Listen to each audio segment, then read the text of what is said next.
19শে August ছিল বিশ্ব photography দিবস। আর এই বিশেষ দিনেই ট্রাইব টিভি বাংলা এবং কল্যাণী সলভেক্সের যৌথ উদ্যোগে দক্ষিণ কলকাতার রোটারি সদনে আয়োজিত হল এক অনন্য আলোকচিত্র প্রদর্শনী ফটোগ্রাফিয়া 2025। বিভিন্ন ফটোগ্রাফি স্কুল এবং সংস্থার তরফে ফটো এক্সিবিশনের উদ্যোগ আগে দেখা গেলেও বাংলা সংবাদ জগতে এই প্রথমবার এই ধরনের উদ্যোগ নিতে দেখা গেল ট্রাইব টিভিকে। এই অনুষ্ঠান শুধুমাত্র আলোকচিত্র প্রেমীদের মিলন ক্ষেত্রই নয়, বরং এটি শিল্প, প্রকৃতি ও জীবনের নানা রঙে বোনা একটি সৃজনশীল উপস্থাপনাও বটে। বিকেল 4টা থেকে রাত 8টা পর্যন্ত এই বর্ণাঢ্য অনুষ্ঠানে প্রদর্শিত হয় অংশগ্রহণকারী ফটোগ্রাফারদের তোলা ছবি। প্রকৃতি, জীবন ও লাইফস্টাইল এই 3 থিমকে ঘিরে রোটারি সদন হয়ে ওঠে এক সমৃদ্ধ ফটো গ্যালারি। প্রত্যেকটি বিভাগেই দেখা মেলে ভিন্ন ভিন্ন দৃষ্টিভঙ্গি ও শিল্পের ছোঁয়া। দর্শনার্থীরা এই গ্যালারিতে ঘুরে দেখেন জীবনকে নতুন করে চিনে নেওয়ার এক দুর্লভ অভিজ্ঞতা।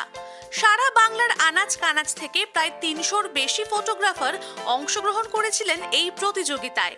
তার মধ্যে 51টি ছবি প্রদর্শিত হয় এই অনুষ্ঠানে বিশিষ্ট অতিথি হিসেবে উপস্থিত ছিলেন একাধিক খ্যাতনামা ফটোগ্রাফার, শিল্পী ও চিত্র সমালোচক।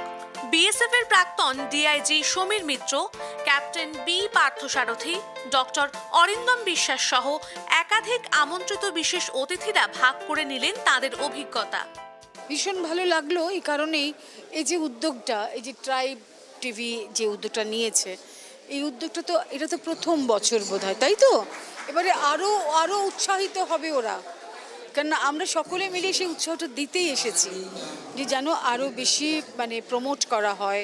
এবং যারা যারা এভাবে ফটোগ্রাফিতে এসেছে বা কাজগুলো করেছে, তাদের যে সাংঘাতিক পিকচার ওরা ক্যাপচার করে রেখেছে, যেগুলো আমাদের সত্যি বলছি, যেসব আর্টিস্টের যে অনুভূতি দিয়ে আমাদের ভালো লাগার জায়গাগুলো, সেগুলো কিন্তু এখানে এসেই তো তৈরি হলো না দেখলে তো বুঝতেই পারতাম না যে এত ভালো ছবি ওরা তুলতে পারে। খুবই ভালো লাগলো এবং এটাতে আমি সবসময় বলবো ট্রাইব টিভিকে যে এই উদ্যোগকে আমি আমার আন্তরিক শুভেচ্ছা জানাচ্ছি এবং এরা যেন লাগাতার এগুলো করতে থাকে, তাহলে আরও অনেক সুযোগ পাবে, ভালো আর্টিস্ট আমরা পাবো। চ্যানেল, সিনেমা, ফটোগ্রাফি কোথাও গিয়ে একটা বন্ধনে আছে। তার কারণ চ্যানেলও তো সেই মোমেন্টামগুলোকে ক্যাপচার করে, যে মোমেন্টামগুলো অনেকের থেকে আলাদা হয়ে যায়। ঠিক তেমনি ছবিও তাই। ফলে এই উদ্যোগকে সাধুবাদ জানাই। ট্রাইব টিভিকে আমরা চাইবো যে শুধু সেটা যেন ফটোগ্রাফি নয়, সেটা আরও বিভিন্ন সেগমেন্টে তারা যেন এ ধরনের উদ্যোগ নেয়। এটা অফ দি ট্র্যাক এরকম একটা ফটো সে তার নিজের মনের আনন্দের জন্য তুলে বেরিয়েছে এবং সেখানে তাকে যখন এটা করা হচ্ছে সে আরও বেশি উৎসাহিত হবে, আমার তো সেটা মনে হয়।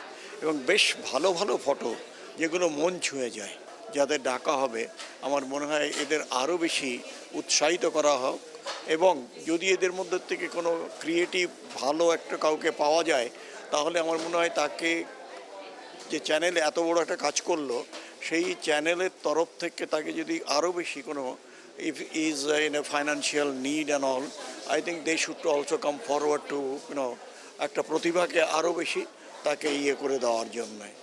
আমি অভিনব বলবো, আমি যুগান্তকারী বলবো, কারণ নিউজ চ্যানেলের পক্ষ থেকে এই দিনটাকে চিহ্নিত করে মনে রেখে সেইটার জন্য বাকি একটা উদ্যোগকে সামনে নিয়ে আসা এবং যারা ছবিগুলো তুলছে প্রাইজ পেলো কি পেলো না সেটা অন্য ব্যাপার, কিন্তু একটা অনুষ্ঠানে তারা কম্পিট করতে পারলো এবং এই দিনটাকে তাদের তারাও মনে করছে, আমরাও জানলাম, অনেকে জানলো।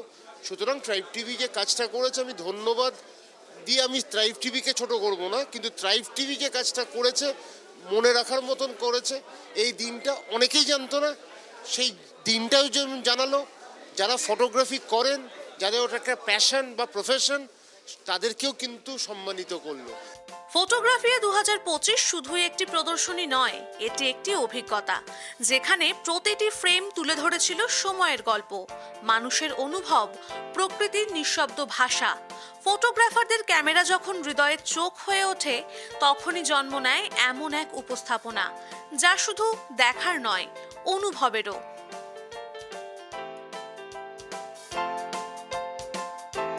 Bureau report, Tribe TV Bangla.